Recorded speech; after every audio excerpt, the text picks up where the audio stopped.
आप बरसाना भी तभी पहुंच पाओगे जब घर में पितरों की कृपा होगी। सुन लो, आपके घर में कोई भी शुभ काम तभी हो पाएगा जब पितरों की कृपा होगी।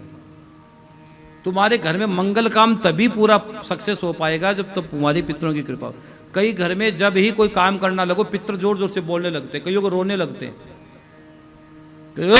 ऐसे करने लगते हैं, तो कोई झंझट तो है। वो समय पर बोलेंगे, बोले तूने ये नहीं किया, तूने ये नहीं किया, तूने ये नहीं किया, उस समय घर वाले हाथ हम कर लेंगे, हम कर लेंगे। पहले कर लेता, पहले नहीं करना है। कहीं कोई ब्याह शादी में कोई बढ़िया फंक्शन होता है, पितृजी बोलते जोर जोर से और घर वाले सब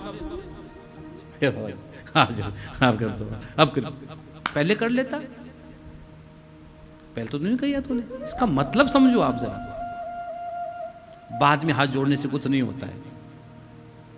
अब पछताई होती है, चिड़िया चुग गई खेत, सब कुछ बह गया, अब क्या मतलब है।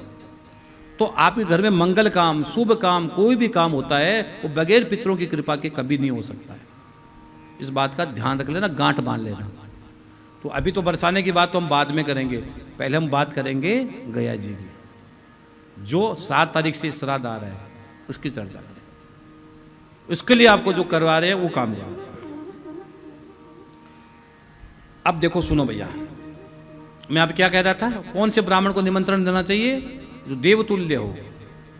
अब आगे और सुन लो, वायु पुराण में आता है कि श्राद्ध के अवसर पर हजारों ब्राह्मण को भोजन कराने से जो फल मिलता है, 1000 ब्राह्मण को जो भोजन कराने से जो फल मिलता है, वह फल योग में निपुण एक ही ब्राह्मण संतुष्ट होकर दे सकता है। अगर एक ब्राह्मण, कर्तव्यनिष्ठ ब्राह्मण तुम्हारे पास आ गया, जो भजनानंदी हो, जो गायत्री का अनुष्ठान करता हो, जो संध्या करता हो, जो तर्पण करता हो, जो निष्ठिक हो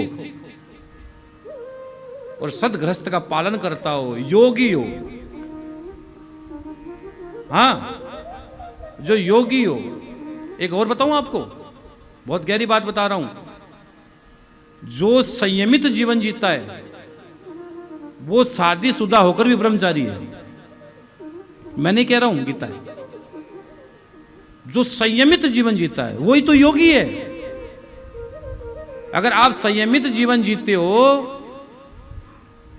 और आपने केवल गोविंद के नाम का प्रसाद का भाव लिया है, तो आप मान लेना आप ब्रह्मचारी हो। संयमित, अगर पति पत्नी संयमित होकर रहते हैं तो आप ब्रह्मचारी हो। ये वासना नहीं है, ये कामना नहीं है, ये भोग नहीं है, ये प्रभु का मिलन है। ये कोई कुछ कम चीज होती है। लेकिन दुनिया ने इसको पता नहीं किस तरह संसार ने इसको परोस दिया है। पति पत्नी अगर सात्विक तरीके से रहते हैं और पूर्ण गृहस्थ जीवन का पालन करते हैं तो व्यक्ति ब्रह्मचारी ही कहलाता है। मैं बहुत कोट के साथ इस बात को कह रहा हूं। इसमें योग होना चाहिए, उसमें भी परमात्मा का चिंतन होना चाहिए। अगर आप परमात्मा का चिंतन करके जीवन की क्रिया को आगे बढ़ाते हो तो तेरे घर में कृष्ण पैदा हो जाएगा। मैं विश्वास देता हूं आपको, यह बहुत गहरी बात है। इसलिए क्या लिखा गया है, ऐसे ब्राह्मण 1000 ब्राह्मणों से ज्यादा श्रेष्ठ एक ब्राह्मण को भोजन कराने से।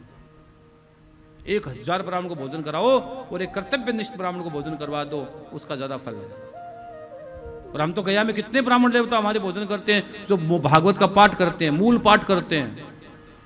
कितने ब्राह्मण देवता का भोजन चलता है, भंडारा चलता है। सोचो कितना बड़ा पुण्य लगता है आप लोगों को। आगे सुनो, अब जो एक ब्राह्मण, वह महान भय और नरक से छुटकारा दिलाता है। अगर आप एक ब्राह्मण को, ऐसे ब्राह्मण को भोजन करवा देते हो तो तुमको नरक से छुटकारा दिला देता है। तुम्हारे पितरों को नरक से निकालने की कैपेसिटी रखता है, तुम्हारे पूर्वजों को नरक से निकाल के ला सकता है एक कर्तव्यनिष्ठ ब्राह्मण को भोजन कराने से। 1000 ब्राह्मण से अच्छा है एक ब्राह्मण को, लेकिन कराओ ईमानदारी से, श्रद्धा से कराओ। और फिर मैं कह रहा हूं, जिस दिन श्राद्ध का भोजन हो, देसी गाय के घी से, देसी गाय के दूध से करवाना, भैंस वाला नहीं चलेगा। ये मैं नहीं कह रहा हूं, शास्त्र कह रहे हैं। बकरी का नहीं, भैंस का नहीं, गाय का। आगे तुम जानो। 1000 गृहस्थ, 100 वानप्रस्थी अथवा 1 ब्रह्मचारी, इन सब में एक योगी योग अभ्यासी बढ़कर है। जिन मृत आत्मा का पुत्र अथवा पौत्र ध्यान में निमग्न रहने वाले किसी योग अभ्यासी को श्राद्ध के अवसर पर भोजन कराएगा, उसके पितृगण अच्छी वृष्टि से संतुष्ट, किसानों की तरह परम संतुष्ट होंगे। जब बारिश आती है सबसे ज्यादा कौन प्रसन्न होता है बताओ? अच्छी बारिश आती है कौन खुश होता है? किसान खुश होता है कि बहुत अच्छी बारिश आ गई। इसी प्रकार कि कुछ सात्विक नैष्टिक भजनानंदी परमार्थी परम योगी ऐसे व्यक्ति को तुम भोजन करवाते हो, तो किसान को जितनी खुशी बारिश से होती है उतनी खुशी आपके पितरों को होगी, आपके पूर्वजों को होगी। बारिश आती सबसे ज्यादा किसान एकदम उस दिन किसान, एक तो बारिश नहीं आई तो किसान का चेहरा देख लेना, और बारिश आते ही वाह किसान का चेहरा खिल जाता है खुशियों से, क्योंकि उनको पता है बारिश का सबसे ज्यादा इंतजार करता तो किसान करता है। इसलिए आपके घर के पितृ तुम्हारे सबसे ज्यादा इंतजार तुम्हारे पितृ करते हैं। कोई अच्छा सा कोई ब्राह्मण भोजन कर ले तो हमारे पास सीधा पहुंच जाएगा, सीधा पहुंच जाएगा। आगे सुनिए, यदि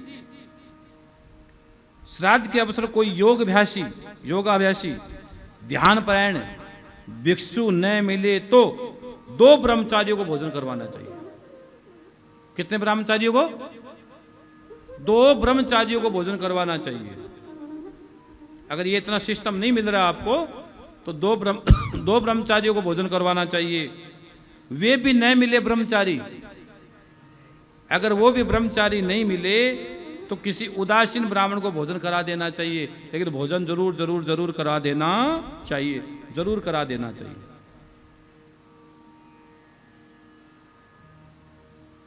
अब देखो, जो व्यक्ति 100 वर्षों तक केवल एक पैर पर खड़ा होकर, 100 वर्षों तक जो व्यक्ति एक पैर पर खड़ा होकर वायु का आहार करके स्थित रहता है, उससे भी बढ़कर एक ध्यान योगी जो कर्तव्यनिष्ठ ब्राह्मण, उसको बताया गया। गृहस्थ जीवन सबसे बड़ा जीवन है, उससे हर व्यक्ति की पूर्ति होती है भैया। एक सन्यासी भी 24 घंटे सन्यासी नहीं रहता, कुछ समय वो भी गृहस्थ जीवन में, वो भी वहां जाकर भिक्षा मांगता ही है, भिक्षाम दे। तो ये गृहस्थ जीवन सबकी पूर्ति करता है। तो गृहस्थ जीवन से बढ़कर कोई जीवन नहीं है, उसमें सब कुछ प्राप्त हो जाता है, उसे सब कुछ जीवात्मा को मिल जाता है। अब देखो, ऐसी ब्रह्मा जी की आज्ञा है।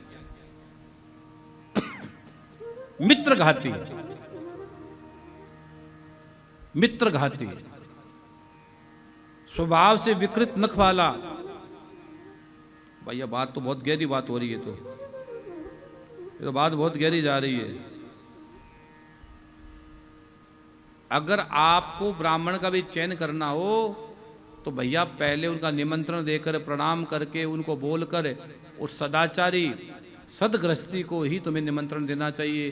ब्राह्मणों को निमंत्रण दे सकते हो, ब्राह्मणों को निमंत्रण दे सकते हो, ब्रह्मचारी को निमंत्रण दे सकते हो। और सुनो, आप अपने दादी परदादी के लिए एक ब्राह्मणी को भी भोजन कराना चाहिए। ब्राह्मणी को जरूर भोजन करवाना चाहिए। हाँ, और उसको वस्त्र जरूर देने चाहिए। बगैर वस्त्र उनको नहीं भेजना चाहिए, बगैर वस्त्र उनको नहीं भेजना चाहिए।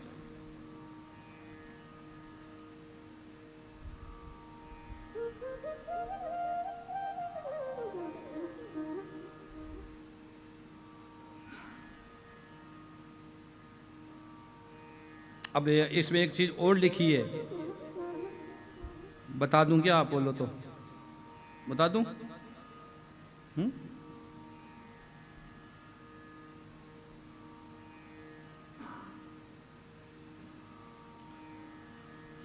अगर आपने ब्राह्मण को निमंत्रण दिया, वो ब्राह्मण आ गए, और इसके अलावा तुम्हारे घर में कोई बिन बुलाए भी कोई ब्राह्मण आ जाए तो भी उनको आपको श्रद्धा पूर्वक भोजन करवाना चाहिए। श्रद्धा पूर्वक श्राद्ध का भोजन करवाना चाहिए। क्या लिखा है? विचारशील पुरुष को चाहिए कि उस संयमी श्रेष्ठ ब्राह्मणों को एक दिन पहले निमंत्रण दे, मतलब पहले दिन निमंत्रण दे दें जिनको भोजन करवाना हो। श्राद्ध के दिन कोई निमंत्रित तपस्वी, श्राद्ध के दिन जो आपने निमंत्रण दिया वो तपस्वी ब्राह्मण, अतिथि, साधु, सन्यासी घर पर पधारे तो उन्हें जरूर भोजन कराना चाहिए, जरूर भोजन करवाना चाहिए।